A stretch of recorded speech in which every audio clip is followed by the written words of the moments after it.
If you carry a balance every month and feel like you're doing everything right, making payments, using it responsibly, I need to show you something. Because there are 5 things that are quietly draining your money, and most of them look completely normal. I'm Catherine, creator of the Secure First Money Method, a 5-stage framework that helps women move from financial stress to financial confidence by doing money in the right order. If you're trying to build stability without burning out, you're in the right place. Let's get into it. Here's the thing about credit card habits. The ones that cost you the most are the ones that feel fine. They don't feel dangerous. They feel like you're managing your credit card debt right. But managing isn't the same thing as winning. And here's what I want you to hold on to before we get into the list. Most of these habits didn't form because you made bad decisions. They formed because credit cards were specifically designed to produce them. The minimum payment structure, the way offers are framed, the reward summaries at the end of your statement, these aren't neutral features. They are deliberate choices designed and made by people whose job is to keep you spending and carrying a balance. Understanding that changes how you approach how you use your credit card. You're not correcting a character flaw here, you're countering a system. I have a whole separate video on the psychology and science behind how credit cards are built to influence your behavior. I will link that at the end of this one. But for now, just know, awareness is your counter move. You can't form new habits around something you don't recognize. So let's name what we're up against. In the Secure First Money Method, Stage 3 is strengthen. That's where we build breathing room and reduce debt. Credit card habits are one of the biggest things standing between where you are and stage 3. So let's go through all 5 habits. Habit number 1, paying the minimum payment. I know you know minimum payments are bad, but do you know why they're designed the way they are?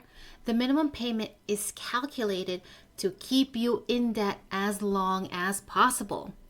On a $5,000 balance at a 22% APR, paying only the minimum could take you over 15 years to pay it off and cost you more in interest than the original balance.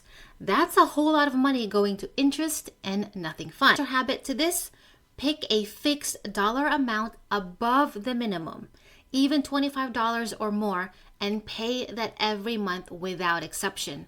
The minimum payment isn't a goal, it's a floor, and we don't live on the floor. Habit number 2, only thinking about the monthly payment. This one is sneaky because it sounds responsible. I can afford the monthly payment, but the monthly payment is designed to make any amount feel affordable. When you finance something, a car, furniture, a vacation, you're not asking, can I afford this? You're asking, can I afford this right now at this interest rate in this exact moment of my life? Those are 2 very different questions. I call this the monthly payment trap, and it's one of the core concepts inside the Secure First framework. The payment may fit today. It may not fit 6 months from now when a war starts, you lose your job, inflation is higher, and basic necessities are expensive. And no matter what, you'll be paying interest anyway because that monthly payment seemed affordable then.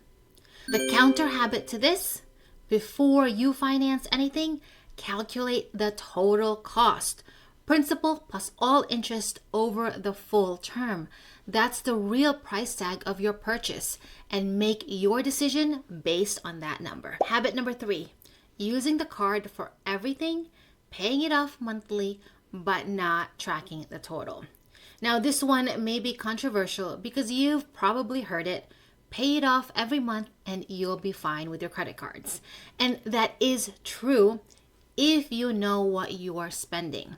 But credit cards are designed to reduce the friction of every purchase. Tap, done. No visual of money leaving, no pain of letting money go, and research consistently shows people spend more with cards than cash precisely because of this frictionless experience. And that is not an accident. A lot of women use their card as a catch-all and then look at the statement and feel genuinely surprised by the number. If you're surprised by your credit card balance every month, that's not a budgeting problem. That's a visibility problem. And visibility is exactly what Stage 1 Secure is all about. And here's where it gets really important, because this is the part most people don't know. The moment you carry a balance from one month to the next, you lose your grace period. That means any new purchases you make on that card starts accruing interest immediately. Not at the end of the billing cycle, not at the statement close date, the day you swipe. So that coffee you bought on Tuesday, if you're carrying a balance, you're already paying interest on it. This is one of the most important mechanics to understand about how credit card interest actually works. And I have a full video that walks through exactly how it's calculated. I'll link it in the description because once you see the math, you will never look at your card the same way again. The counterbalance to this habit is to check your running balance once a week, not at statement time. Don't wait till then. It takes 60 seconds and it keeps the number from becoming a surprise.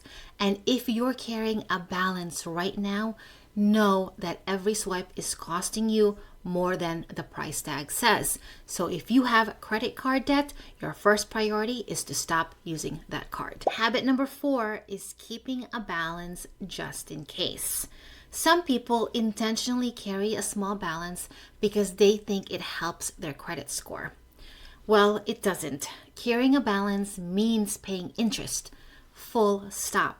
And the myth that you need to carry a balance to build credit is one of the most expensive pieces of financial misinformation circulating right now.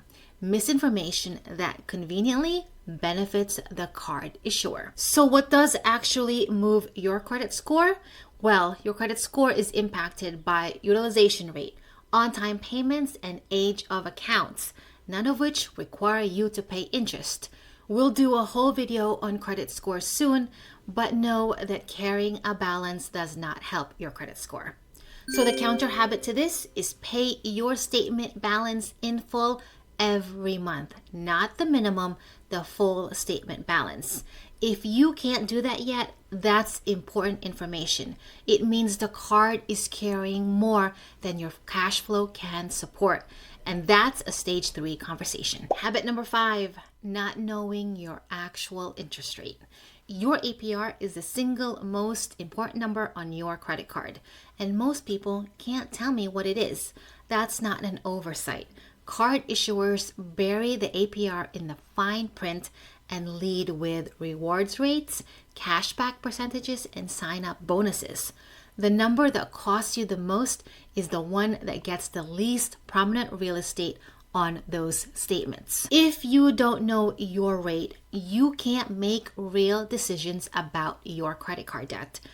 Is it worth paying off aggressively? Should you look at a balance transfer? You can't answer those questions in the dark. So your goal right now is to go look up your APR. I'll wait. The counter habit to not knowing your APR is knowing your APR by heart. Write it down somewhere where you see it, in your notes, in a sticky app, in your money journal. It should never be a number you have to go looking for it. And you're going to use that number to understand the cost of your debt. All 5 of these habits live in stage 3, strengthen, of the Secure First Money Method. This is where we build breathing room, and that means reducing the drag that credit card debt puts on your financial life. If you're not sure which stage you're in right now, I've built a quiz that tells you in about 2 minutes. Link is in the description. The goal isn't to never use a credit card. The goal is to use them in a way that puts you in control, not them. Every one of the 5 habits we just covered has a counter habit. Pick one and work on it this week. Just one. That's how we do it. Slow and steady without the burnout.